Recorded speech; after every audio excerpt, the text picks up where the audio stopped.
G'day guys, Sam Daines from Ardento here.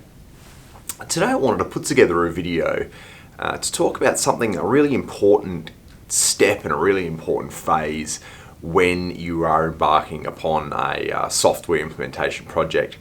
And that is the requirements analysis. It's really important to understand before you think about putting new software technology into the organization is what is the outcome that we really want to get from this implementation, and what are the requirements of that software, the scope of work essentially.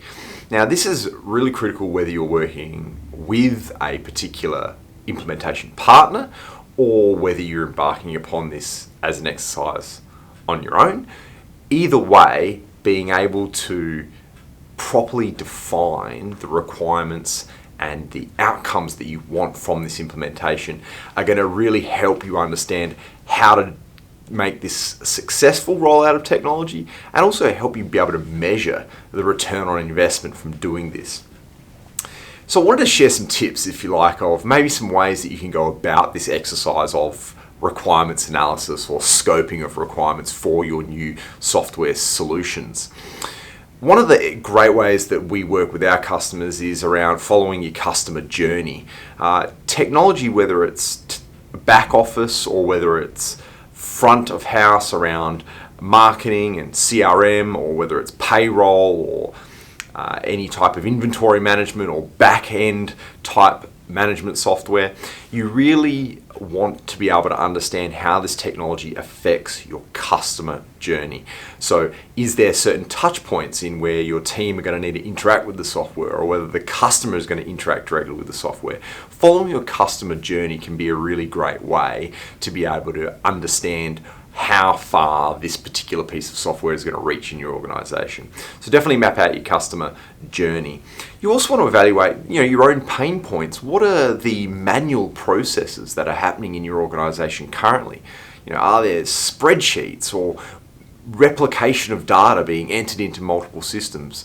We don't want to build new software systems to replicate what we're doing now. We want to build and implement new systems so that it improves our processes. And you need to be able to identify what are those pain points and what are those manual steps that you're currently doing, and how can the software solve that. So mapping out your customer journey and looking at your pain points, two great ways to be able to build out that scope of requirements. We also want to have a fairly narrow focus, and we want to stick to it.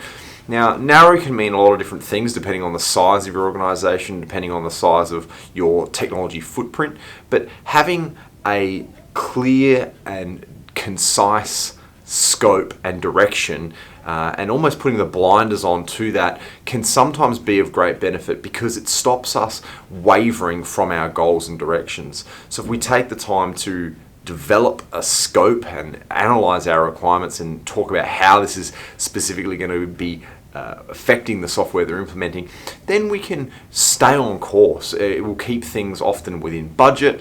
It'll help manage the team. It'll help you understand what resources you're going to need to get this particular piece of software implemented and the job done.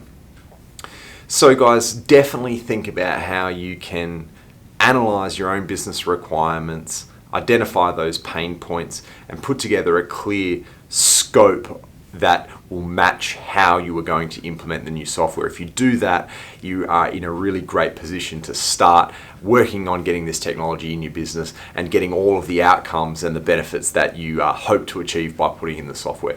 Hope that was useful, guys. Look forward to chatting again soon.